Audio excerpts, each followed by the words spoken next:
Professor Melly Mail, the Hood Postman, to join the crew, and here's what you do.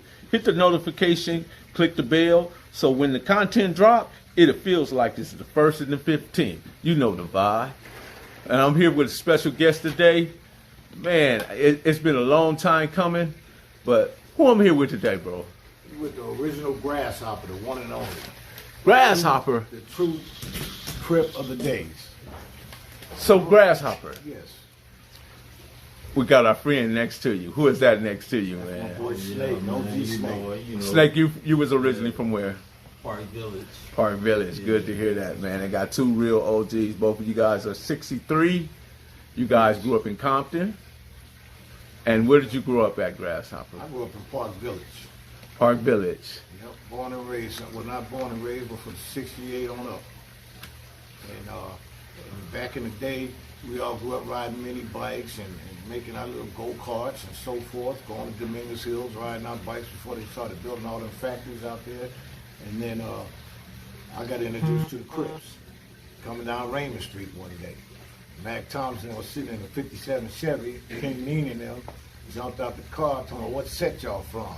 And I'm like, what set we from? Next thing you know, King Neen got out the car and he pulled a gun. We took off running down Raymond Street towards Park Village.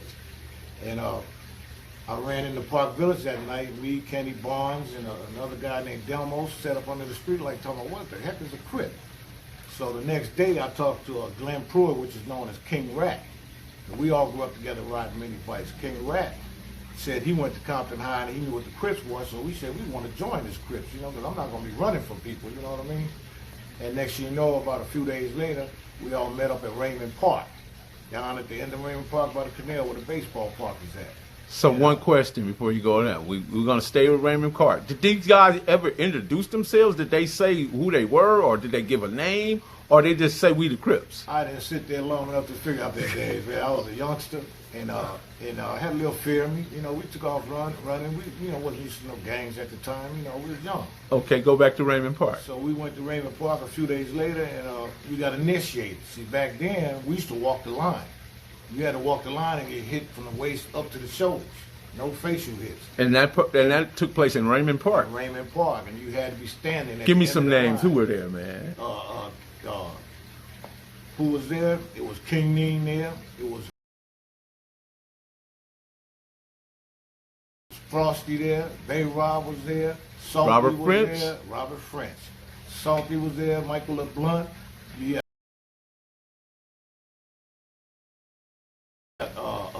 Was Video.Guru around? Bruno was there. Darnell Dixon. You got you have Marcellus? Marcellus was there. Marcellus was always around. You know what I mean? And I could take it back to when we all got initiated that day. Big Ant? Was Big Ant there? Big Ant was there. Michael Malone. But what about my brother-in-law? My brother-in-law was Karate Man. Karate Man was there. Yeah, we all hung. And see, I used to go to the Grannies a lot because I went to school with some of the youngsters. So was this the first time you ever heard the name, the Grannies? Is this when they guys introduced themselves as the Grannies at this point? No, I knew about the Grannies, but I didn't know about the Crips and stuff. You know. At that Okay. point. I started going to the Grannies, and that's when a lot of people forget about Duck, Stevie Jackson, Frosty. You forget about Too Sweet, Vamp. You know what I mean? All the guys there. So were they the Little Devils at that point? Or No, before the Crippin'. Grannies? It was Crippin'. Okay. Ant was there. I remember I was there the day for all the years. Wow. I was there that day. You know what I mean? It was Mr. X there. There was a whole What lot about of- Catnip? Catnip was there. There was a lot of us there. You know? So what was the idea behind the Grannies? What made you guys formulate that circle, or what I like to call it a conglomerate, because it was like a stronghold for all Compton Crips, and everybody seemed to gravitate towards the Grannies. Well, see, the Grannies was Mr. X's mother. We call her Mom's Mother Crip. She was down with the get down. You know, she had a little red 4-door Toyota. And, we did a little licks and that and stuff, turned a few corners in it and stuff, and we all kind of collaborated in the Grannies. That was the home base, you know what I mean, of where we all gather. We have our meetings, everybody comes to the Grannies, one way in, one way out. So What was the party lights in there, man? Because that was a Cobra stack, one way in, one way out. Yeah, I mean, I remember back in the days, you know, we used to go in there and get high and stuff, and I remember that's when I first started hoofing fingernail polish back then in the days, you know. That was the drug of choice? Yeah, that was my drug of choice, you know. I was messing with Miss Dex. What they used to call it, huffing? Huffing, yeah. Huffing fingernail polish. Hmm. And stuff. So, you know, we all used to gather there, and later that night we'd go out and make our little money, you know, doing little robberies here and this and that, you know. We hitting them casinos up in Gardena, doing the do and stuff. And I remember me and Baby Rob had to jump out of G-car one time and run, hit some backyards in the rain. We stayed in someone's backyard all night for the rain because the police was looking for us, you know. But we used to, back then in the day, we did our thing, but it was none of that shooting kids, shooting mamas and sisters, you know, running up in people's houses. You know, we had a thing where we run up on you as an individual, handle our business, you know, and most of us didn't carry guns all the time. We have like 60 deep walking up down Alondra from Compton to the Grannies or to Nutty Block and sit here out of 60 guys, you may have 2 or 3 of us with guns. And if the police come, we'll let the ones with the guns run and let them jam us up. Because most of the time we got into some stuff we went to the shoulders with. See, it was a scrap thing. And another thing about these hoods that's tripping now with this hood, tripping on that hood, we was all one big Crip thing. You know, there was none of that Occasion Block fighting Nutty Block or the Grannies fighting Park Village. It was none of that. We was all one big family. We had a dress code. You know, we dressed it with a 501 jeans, you know, pants up on our ass, right? You know, we had a dress code and we stuck to that. You know what I mean? And if we had a problem with someone... Was the 2 C's in the derby part of that with the 2 canes? All day, man, with the fishnet on the derby and stuff. But give us a detail of the dress attire.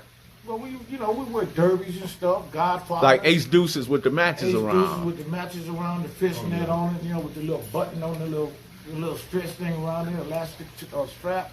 501 jeans pressed with the biscuits, you know what I mean, or the Romeo. What about the earring? Yeah, we had the earrings hanging with a little chain on it and stuff, you know. We all got our ears pierced, our left ears, you know, was our thing, you know, Crip rag in the left pocket, you know. We used to wear waistline leather coats, you know. We had a dress thing, you know.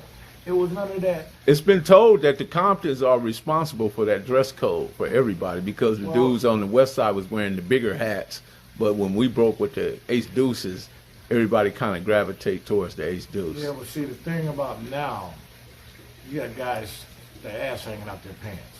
Now, you go to the pen, they'll tell you tighten that up. You know what I mean? Unless you're trying to profile or advertise your ass hanging out your pants. You know what I mean? So the OGs will tell the youngsters, man, pull your pants up right. See, we had rules and standards of our dress appearance. You know what I mean? We got respect wherever we went. You know what I mean? Here's a deeper question. Yeah. Being that the Grannies was like a fortress, an impregnable and fortress, one that couldn't be penetrated. There's been stories that said even one time cats tried to put on some wigs and come down in the Grannies and other ones look like women and try to get in, you know what I mean, just to try to get at you guys. No, that's not a true story. That's not a true story. I'm glad you cleared that up, people man. People don't understand. See, if you look at the history of Compton now, they destroying our communities to where the kids don't have nothing to do after school but hang out on the corner. The mothers, nowadays it takes 2 parents to go to work, so therefore, when a child come home from school, they don't have no guidance at home, so they hang out in the streets with their homeboys or homegirls. See, they done tore down Park Village, used to have a baseball diamond back there. See what I'm saying? They tore down that school. Boot Hill. See, I can tell you the history of Boot Hill. I was there the day when Boot Hill Reggie was cooking a rabbit in his house. He took the head of the rabbit and hung it up in front of Boot Hill Apartments on Alondra and painted underneath of that Boot Hill Crips. See what I'm saying? So that's how that got started. Yeah, that's how Boot Hill got started. He was cooking a rabbit in his, say that again, he was cooking a rabbit in his house. Cooking a rabbit in the house. He decided to take the head of the rabbit, hang it in the front of the Boot Hill Apartments and paint underneath the Boot Hill Crip. Because we all just sit across the street in Park Village on a telephone pole we called the lawn. So we used to have our little gatherings there every day. You know Boot Hill was another name for a graveyard. Yeah, I know. That's old Western days. So that's what he was symbolizing with the dead rabbit? Yeah. Okay. Just want to clear that up. That's why Boot Hill Crip started. And, okay. Guys from the Grannies come there, guys from Nutty Block, Park Village, Occasion, Spook Town. Me and Bruno was the ones who initiated Spook Town. See, I can tell you the story about that. Tell me about that. Tell me how did that happen? Okay, the story of Spook Town, see, when Bruno used to have he got shot in his leg. Bruno didn't get shot every decade. No, he was on crutches. And me and Bruno used to go up to Occasion Block and all that area because he had this young lady he was hitting on named Pam. And we used to go up there, and guys would be checking us out all the time. So me and Bruno said, man, we got to know some of the guys and stuff, and we initiated the hood. Cartoon, Baby Roscoe, Knuckles, Heron, Volcanoes, Cosmo, all those G homeboys. And so I just talked to Volcano the other day. See what I'm saying? His brother Cosmo. Big Volk is writing a book right now. Yeah, he's doing good too. And that's my boy, Michael Monk. Michael Monk. That's his real name. Yeah. See, when you come up nowadays, we know one another's real names also.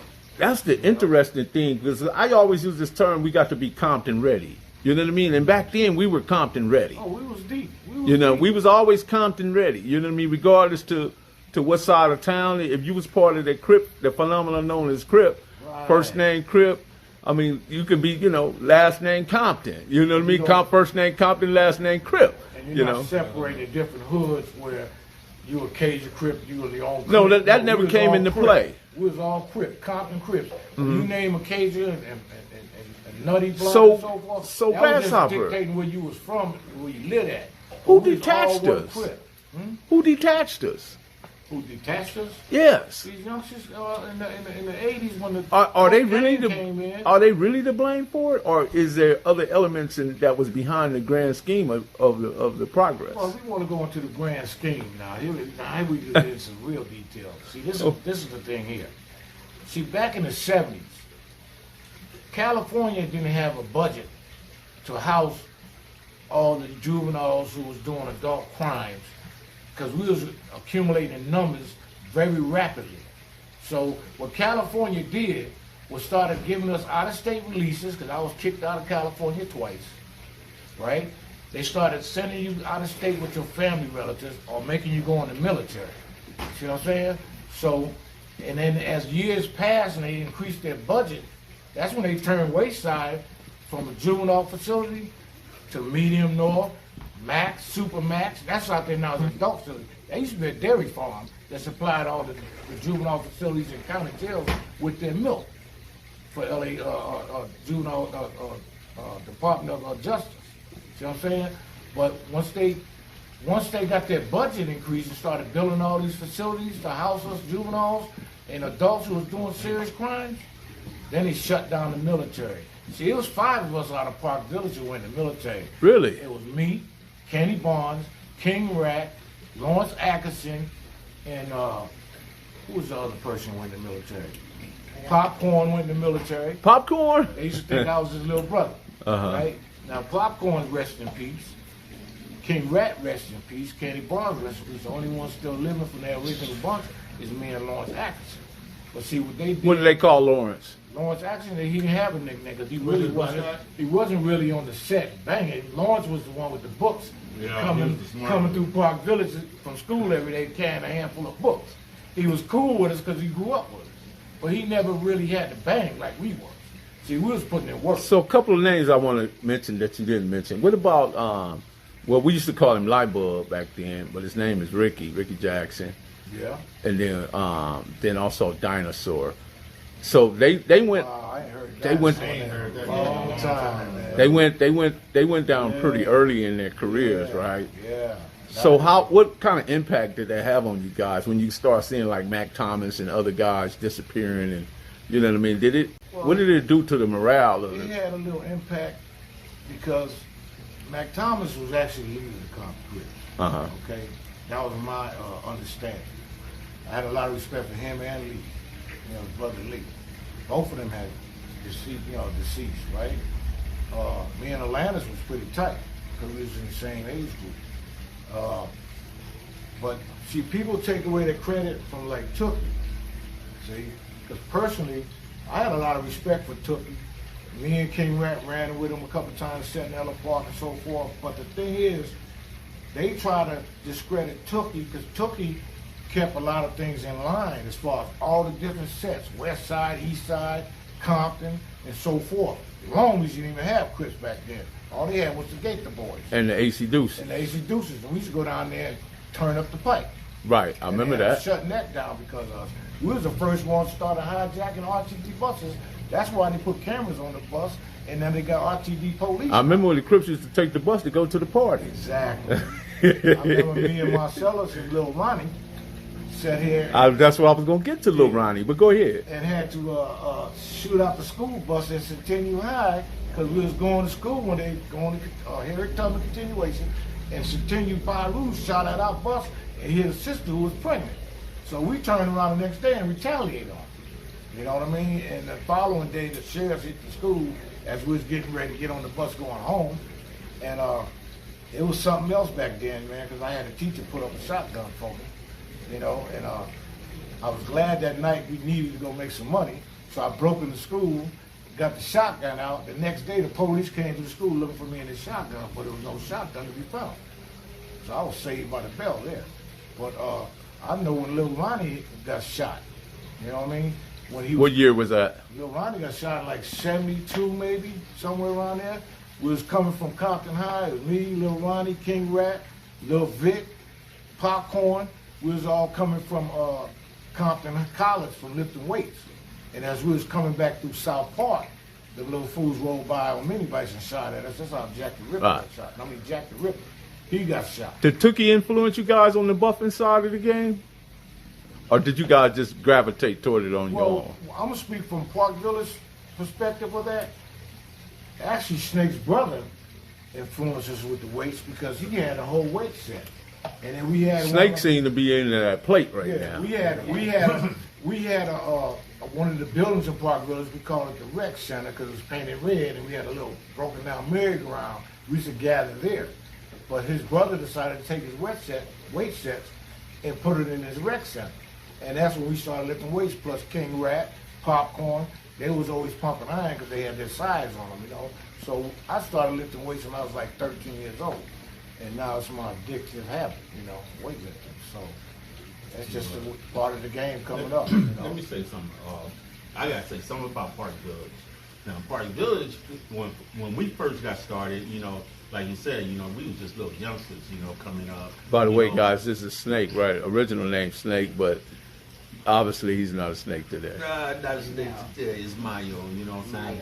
Yeah, so you can look me up, music and film photos, you know, is what I do on Instagram.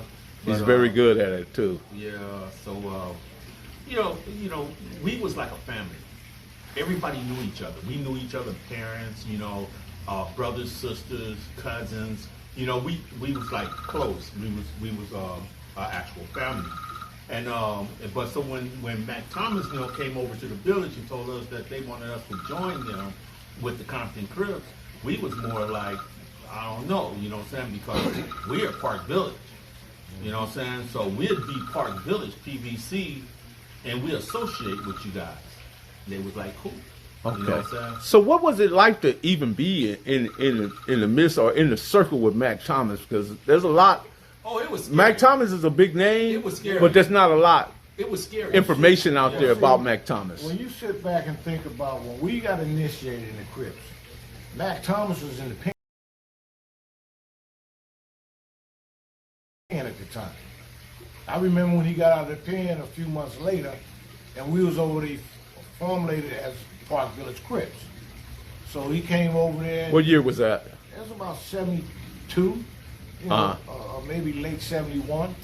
You know, because we had just started cripping and stuff. But when we first got initiated, that's why I'm saying, when we was at Raymond Park, Lee Thomas was there and Orlando Thomas was there. His younger Head brother. honcho? Honcho was always around. Yeah, Honcho. Yeah. And his brother, Baby Hunter. Yeah, they call his brother Baby Honcho, but Head Honcho is Big Honcho. You know? I got a story about you, Grasshopper. What's the story? The story is, man, you walked through the back gate of Whaley, because I was attending Whaley that year. Yeah. It was you and your other brother, Lil Man. Mm-hmm. You know who Lil Man is? No. Ernest. Okay. and y'all got down. You got down? Yeah, well, you know what I mean. With the rivals or what? Yeah, because it was Whaley. If you think about what Whaley is, and you weighed from the Grannies. You know what? It's funny about that. I'd have got down so many times back in the day, man. I couldn't count nothing. I went to the pen. But I was so happy that day because Yeah. I'm there. I'm a Crip. You know what I mean? Yeah. And I'm catching hell up there, bro. See, the deal was just here. I just went to the pen. I was in corporate, and the fellas heard I was on the yard, so they got bringing all the homies to the yard, introduced me, you know. And one guy was there was a cedar block Pyru, one of my rivals. Was it Wolf? No, his name is it was Larry King was one of them. King Ding. Larry King, and then Remember him? King. I think yeah. it was King Ding, right? But King Ding. They used to call him King Ding, King Yeah. Ding Dong or some shit. But the other person he took me at the domino table, he used to let me, hey man, it's Grasshopper. We all got older, our faces changed a little bit, you know, so recognition was kind of iffy as far as being able to identify somebody by their facial, you know, appearance. And the dude turned around and said, man, I remember you took my hat, man, when I was 14 years old. And I'm like, how old are you now? You know, so he's a year younger than me. He wasn't tripping on nothing because we all older men now. But I done did so many licks in the past. You couldn't possibly remember them Matter all. of fact, that's how I met Tookie. Because when I was going down Compton Boulevard one day, I think it was me, Popcorn, the Tight Eyes or somebody. I had robbed Tookie's nephew for his leather coat and his 10-speed. So a few days later, Tookie come to Boot Hill looking for this Grasshopper. And I was a little old guy back then, right? He walks up and said, man, you don't want to rob my nephew? Because everybody said, there go Grasshopper right there. You know, I'm like, damn. So he said, Was you nervous? Yeah, I was nervous, big as Tookie was. So when he walked up on me, he said, damn, OG, man, you robbed my nephew. He deserved to get his ass robbed because his nephew was bigger than me, right? Uh-huh. And then he said, man, you an OG. So then when Tookie used to come through the hood sometime, where Grasshopper at? Let's roll. And we run up to Sentinel Park or something, you know. And then we found out we had the same birthday. So y'all build that rapport from that point on. Rapport, and then half of his boys in the group home at the Ponderosa, the Red House, they went to Harry Tubman. Here's another question, man. I don't want to cut you off. They went to Harry Tubman. We'll get back to that. Yeah. It's been said that Bob Simmons lived on Pyru Street, and the Crips used to go have dinner at Bob Simmons' house. Were you aware of that? No, I never been to. Only time I've been on Pyru Street was blasting on Puddin's house, and that's the truth.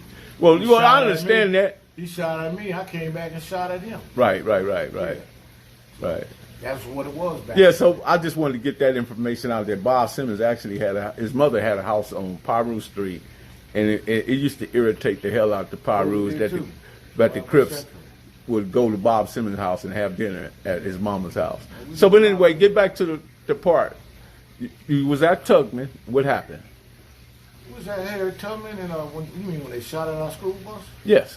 Next day we retaliated. It was me, a couple of fellas, I don't want to throw names out there, but we was riding by on the school bus, on the bus. Okay. We waited till school was getting out, we was on our way back that afternoon, around noontime, because we did half a day. And soon as we went by Centennial High, we got throwing up them blood signs, and we yelling out the bus, Crip this, Crip that, CC here, CC, you know, this and that. And when they got to throwing the signs up, we just came up the bus window blasting at them. The bus driver was so scared, he just kept on driving down El Segundo. You know what I mean? Not until the next day, when we was getting ready to leave school again, getting on the buses and shares, hit that whole street at Harry Tubman. That's where Harry Tubman used to be up on Wilmington. Right. So, okay, now that we done went through some history, we done went through some things where people was, you know, doing things that probably we shouldn't have been doing. Right. So how do we summarize it? What do we do today with the kids? How do we get them to not do the things that you did back then? Okay, some of us been blessed to be exposed to different parts of lifestyle. You see, the biggest problem we had back then, and it still exists today, is that there's a lot of absent fathers in households, you know? And us OGs who made it through that era, now we have to accept some of that responsibility and take what we've been blessed to receive as far as life exposure. So I'm going to push back a little bit. I'm going to push back a little bit, Grasshopper, because a lot of these OGs and triple OGs, they empathetic.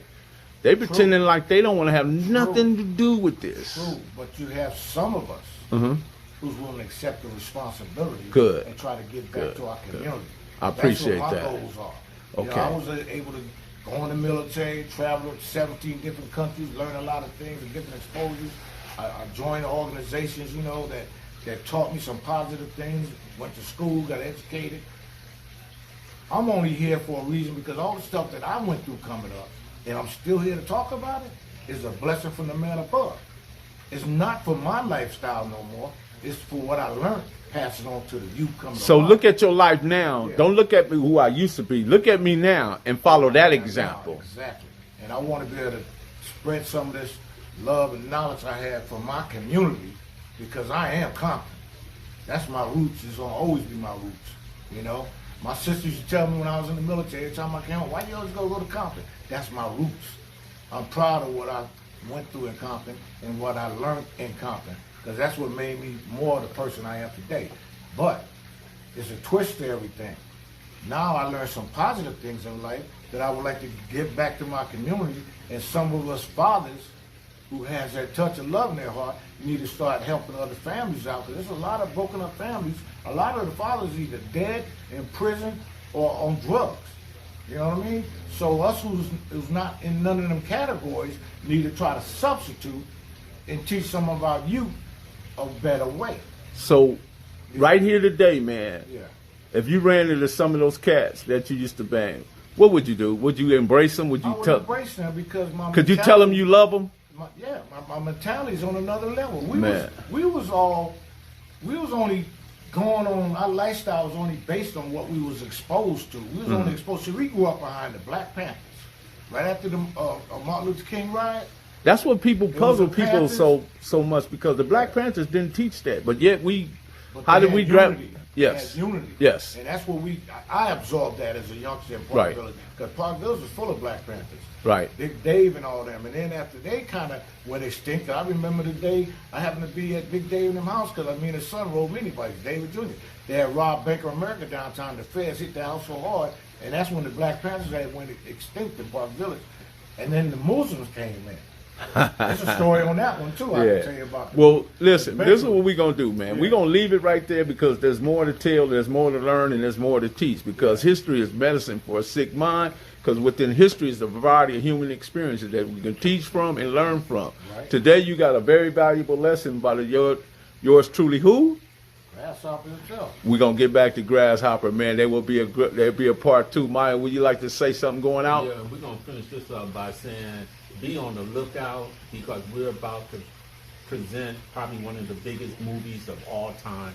We're gonna take you back to them days, and we're gonna take you to a place and show you how it all happened.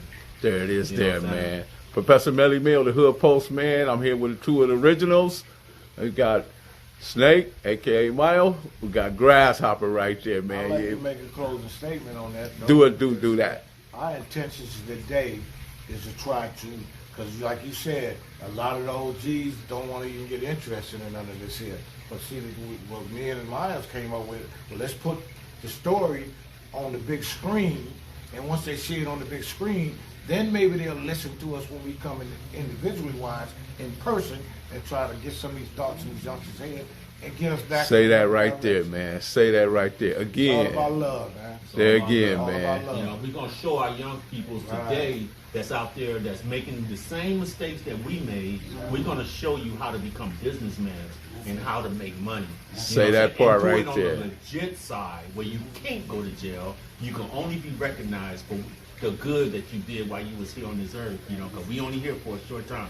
Let's leave it right there. Once again, Professor Melly Mill, the Hood Post, man. Remember, click the notification bell, press the thumbs up, leave a comment either at Mile, a.k.a. Snake, or Grasshopper, All about man. love, man. We'll It's be all looking about forward to love. hearing from you guys.